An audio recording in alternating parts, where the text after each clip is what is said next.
Hi, third graders. We are going to do a lesson today on fractions. And you've been talking about fractions, well, maybe not talking about fractions, but working with fractions for the last 2 days independently using some of the materials that we posted for you. Today, I'm going to do a lesson reviewing some of that and then adding a bit to it. What you need is a place to take notes. So you can choose, do you want paper and pencil, like a notebook or notebook paper, to handwrite notes, or are you going to be pausing and going back and forth between a Google Doc to type notes? Since it's fractions, if it were me, I would choose paper because I'm going to want to be able to sketch examples of pictures, and so I would want to use paper if I was in your position. But I want you to pause right now, get yourself set up to take notes, and then come on back. Okay, so one of the things that you learned about in the videos that you watched on Monday and then the activity that we did yesterday was that fractions have to be created by partitioning or dividing something into equal parts. So the word partition means to divide into equal parts, or excuse me, partition means to divide into parts. Equally partitioning means that we're dividing it into equal parts. So for example, if you look at the screen right now, I have some rectangles. And I could partition rectangle number 1 up here into, let's say, 2 equal parts by cutting it or drawing a line like that. Now, I drew the line so it's not 100% perfect, but I partitioned it into 2 equal parts. We've got one part and another part, and they're pretty much equal. We call these halves. When we partition something into 2 equal parts, it's called halves. Now, I could also partition into more than 2 parts. Let's say I want to do this one like so. That's pretty close. So now I don't have 2 parts anymore. I have 1 part, 2 parts, and 3 equal parts. Those are referred to as thirds. Going forward, I can continue to partition as long as my parts remain equal in size. So these times I did just, over here I did like 2 parallel lines. I could do it this way though. Oh, that's a bad example. Let me undo that. That's better.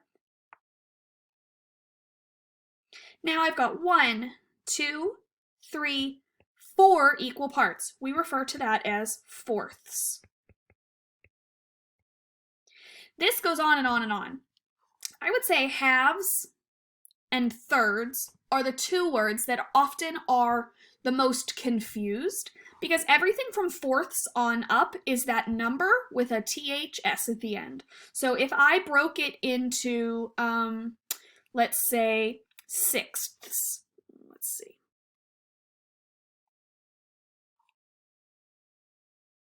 So I have 1, 2, 3, 4, 5, 6. That word is 6 THS.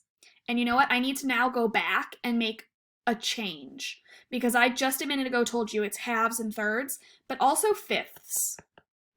That's the only one that's other one that's spelled weird, if I can remember correctly, because it's not 5. That would be spelled wrong. It's fifths. Bye-bye, bye-bye, bye-bye, bye-bye, bye-bye, bye. Okay, so I did some equal partitioning here. So each of these rectangles were one whole rectangle to begin with, and I partitioned them into equal parts. Now I can look at fractions that I can create. So let's see, let me get a color here. If I shaded one of these parts here, I will have represented the fraction 1/2 because 1 out of 2 are shaded. 1 out of 2 are shaded. Over here, if I shaded one of those, it's no longer 1/2 because my denominator or my bottom number should be the total number of parts that I have. I've got 1 part, 2 parts, 3 parts. and one of them is shaded. So that represents 1/3.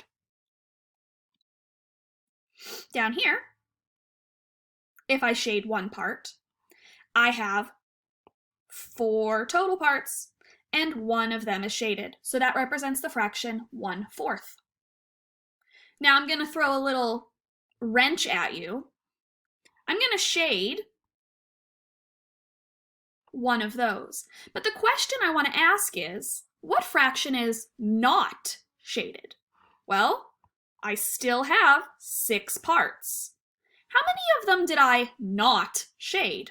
I did not shade 1, 2, 3, 4, or 5.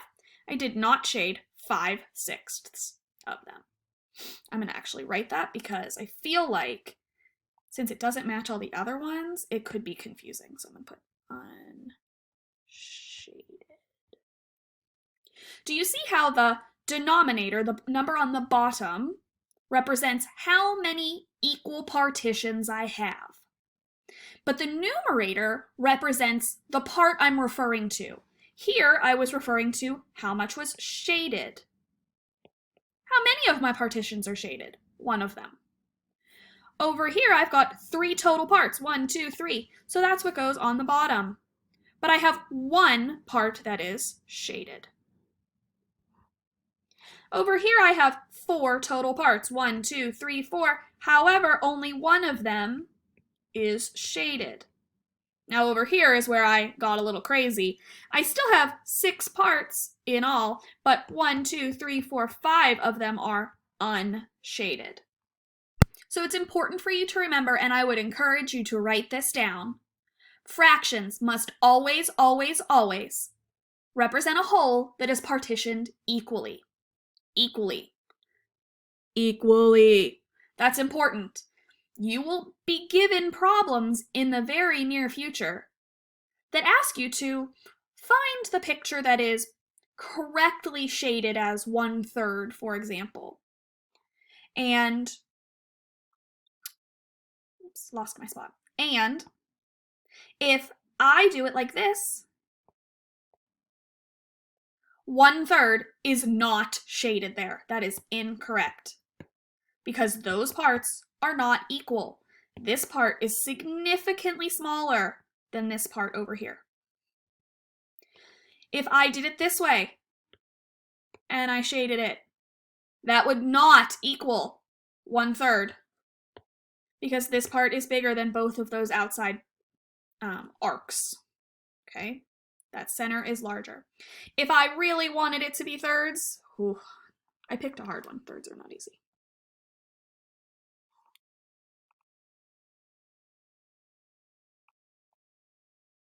Not bad, Mrs. Shock. If I really wanted one that represented 1/3, I have 3 equal parts, and one of them is shaded. So that one would refer to 1/3.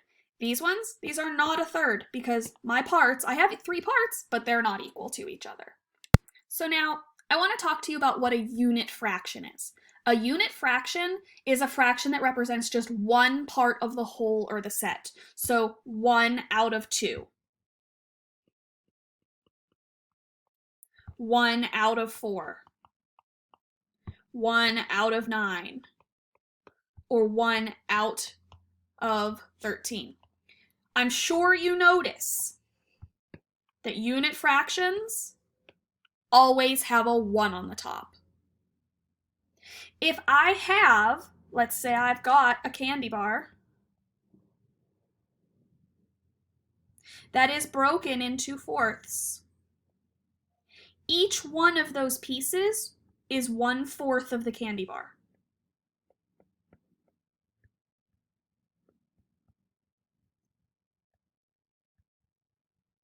Since each part is 1/4, it is comprised or made up of 4 equal parts, each being the size 1/4. That's why 1/4 is the unit fraction. It's the smallest partition that you have. So unit fractions always have a what on the top? A 1 on the top. So let's look at some problems. Alice bakes a cake and then cuts it into 8 equal slices. I'm going to draw that.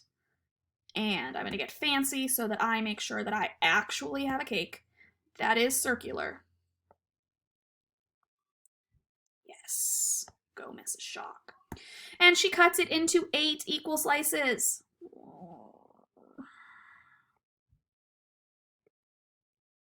8 slices. 1, 2, 3, 4, 5, 6, 7, 8. She gives Mom one of those slices of cake. So Mom gets 1 slice. That's Mom's. How much did Mom get? Well, the whole cake was 8 slices. The whole goes on the bottom. That's the denominator. And Mom got 1 slice. So Mom got 1/8 of the cake. Oops, just 1/8. Is that a unit fraction? Yes, it is. I know it is because it has a 1 on top. Let's look at another one. I hope you're writing these down. Noah collects, that should say cars. Jeez, cars.